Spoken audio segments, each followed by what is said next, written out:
Girls, it's Mrs. Angie again. We are going to finish up our book Between Earth and Sky with chapters 5 and 6. And just for a little recap, so far in chapters 1 and 2, Lupe, Zinni, and Clover are on a road trip. They visited Maine, the rocky beaches of Maine, and they ate wild Maine blueberries. They also went to the Lupin Festival. And remember, they're in Lupe's powder blue pedal powered car. So last week or last time we had read in chapter 3 where Lupe, Zinni, and Clover stopped in Pittsburgh to see Sunny the Sunflower as she was helping clean the lead from the soil of Pittsburgh. We learned that before that, we had learned actually that fireflies don't live in California. So we'll see what happens to the fireflies once they get to California. Back to Pittsburgh, we learned that the air used to be very dirty as well. Pittsburgh is a city that's surrounded by water, two rivers that actually form the Ohio River. And then Sunny decides actually to go with them as they head to Wisconsin. That's where we live, girls. And Wisconsin is known as America's Dairyland. So there they learn that planting the same plant in the soil season after season. So if you plant wheat in the same soil season after season, that's not good for the soil. So then in chapter 4, we found out that they ate lots and lots of cheese and drank milk. Then they headed west again to the Great Salt Lake in Utah, which is saltier than the ocean and is a great lake for birds like ducks, geese, seagulls, pelicans, and bald eagles. They floated in the lake, and actually the salt, because there's so much salt in there in the lake, that actually helps them float. So they floated in a lake, and then they saw the earth art called the Spiral Jetty. Remember that? Then they drove on to the pine woods of northern Arizona, where they saw pinyon pines, which and their seeds are actually pine nuts, which are good for birds and for people like us. And we've been eating them for thousands of years. So, all right, are you ready for chapter 5? We'll continue on. So, chapter 5, Toward the Coast of California. With the pines of Arizona behind them, the flowers traveled south and west into the desert. They talked about all the pinyons they had seen: pinyon pines, pinyon nuts, pinyon jays. I love the smell of pine trees, Lupe said. It's good that they're growing again, Lupe said. Clover, I'm sorry. It's good that they're growing again, said Clover. But I'm still worried about my cousin in Alaska. Alaska, here we come, cried Sunny. First, we're going west to the coast of California, Lupe reminded her friend. And before that, we have to cross this hot desert, Zinni said.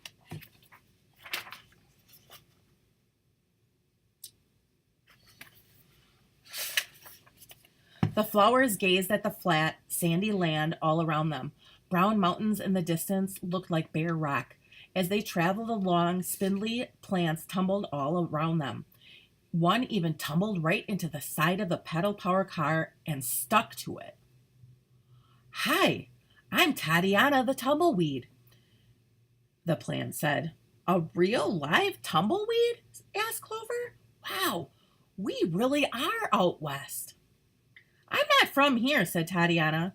Well, I grew up here on a tumbleweed farm. But my family is from Russia.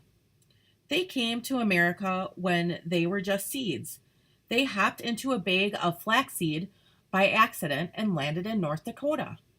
From Russia to North Dakota, that's pretty far traveling for a seed, said Zinni. Right now, she was trying her best to hang on to her own seeds in the hot, blustery wind. That's nothing, said Tatiana. We've since tumbled north to Canada and south to Mexico. Just then, a gust of wind blew Tatiana off the pedal power car. She tumbled onto the road and into the desert brush. Bye, Tatiana, the flowers called out as their car kept moving on. Soon they were in California. driving past the tall date trees of a town called Indio. How about we stop for some date shakes? Zinni asked. See the tumbleweed down here? Oops, over here.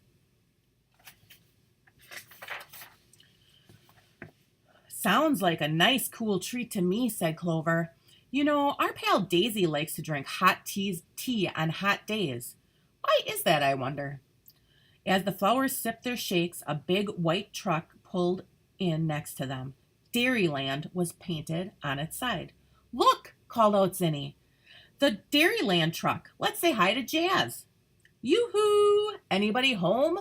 Sunny called. Jazz peeked out the back and said hello.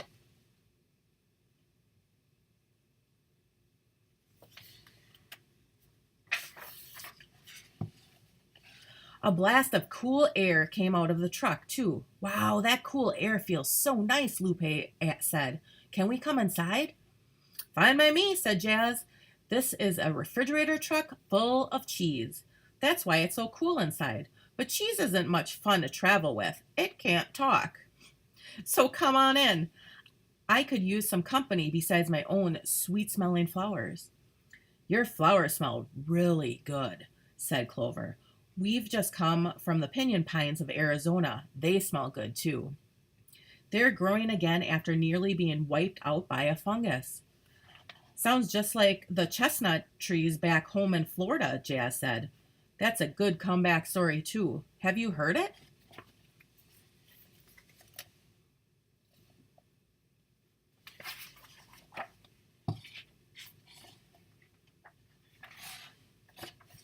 The chestnuts return. More than 100 years ago, chestnut trees grew all along the East Coast, from Maine to Georgia. They also grew west to the Mississippi River. Chestnuts were important food for people and animals, and chestnut wood was used for many things. Then a fungus attacked the trees. Most of them died. But in Ohio, one big tree lived. That tree helped grow new trees. Those new trees now live on a chestnut tree farm in Florida. Here, I'll show you both the pictures here. It's a good story.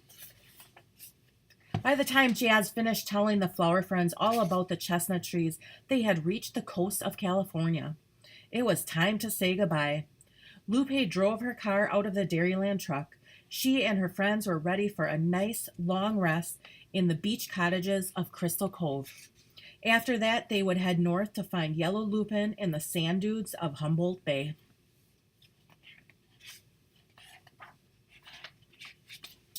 All right, Chapter 6, North to White Sweet Clover.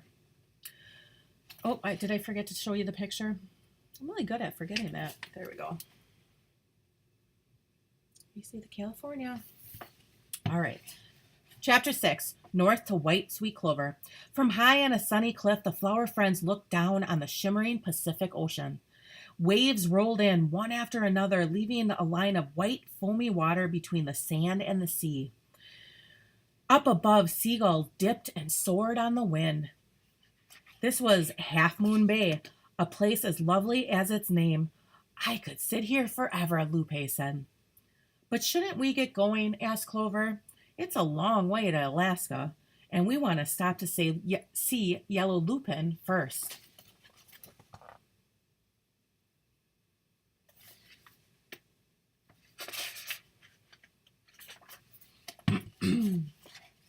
By now, Rosie the Rose had joined the flower friends. Let me make sure that I didn't skip a page. Okay.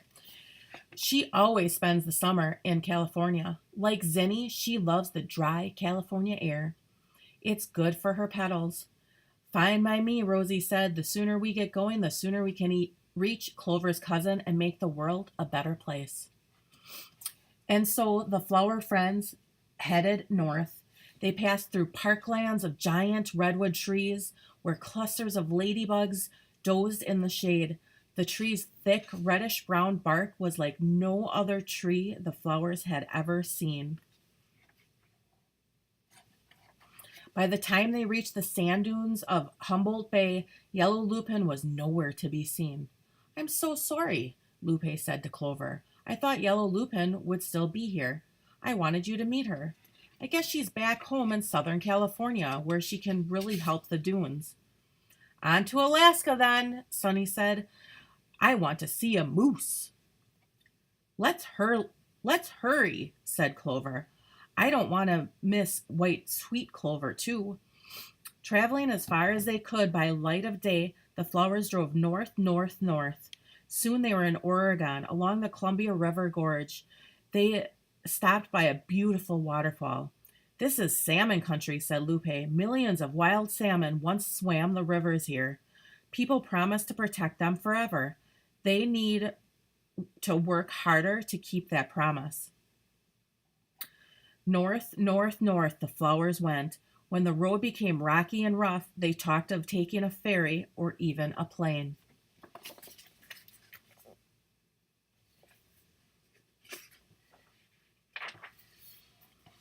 Excuse me.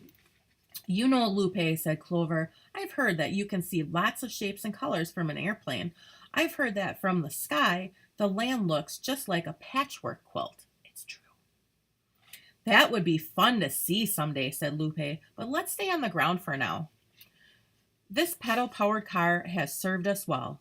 Let's keep using it. Along the way, the flowers picked up Tula, the tulip. She was visiting friends in the tulip fields of Washington State.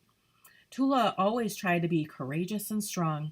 Tula, said Clover, when I talk to my cousin, I'm going to need some of your courage and your strength. And so the flowers traveled on, north, north, north. After what seemed like days and days, they reached Alaska. Right away, they saw white sweet clover. She and her family were scattered all over the land. They were even camped in the wildest parts of the wilderness.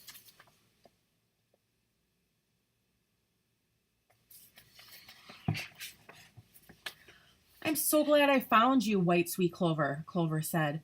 You don't look like me at all. You're so tall and scraggly. But deep down, you are my cousin, that's for sure. Underneath all your wild ways, you're really very sweet. That's why I don't like hearing about you causing trouble here in Alaska. Come back south, where clover grows in fields and pastures without troubling anyone or anything. White sweet clover frowned. Clover could see that her cousin needed to hear more. We, Clover, have so much to offer, she said. Look at me. I have a nice green carpet to our garden.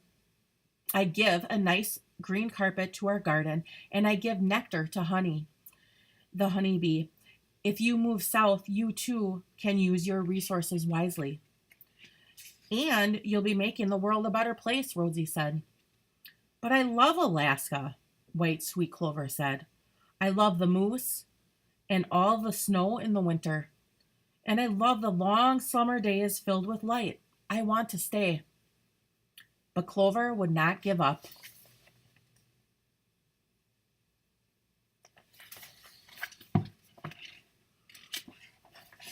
You're stopping good plants from growing, she said. Those plants are food for the moose that you love. She asked White Sweet Clover to gather her family by the river to talk it over. And talk they did. They talked and talked and talked. Then they all agreed. They would move south before the first snowfall. Clover now felt her trip to Alaska was a success. We've learned so much about plants and seeds and where they do good and where they do harm. We know enough to help plants everywhere. Let's head home. But we haven't seen a moose, Sunny said. A photo of us with a moose would make the best postcard of all. And so the flower friends piled back into Lupe's pedal power car and went where they loved to be, outdoors, between earth and sky, in the sun and fresh air, on the lookout for something new to see.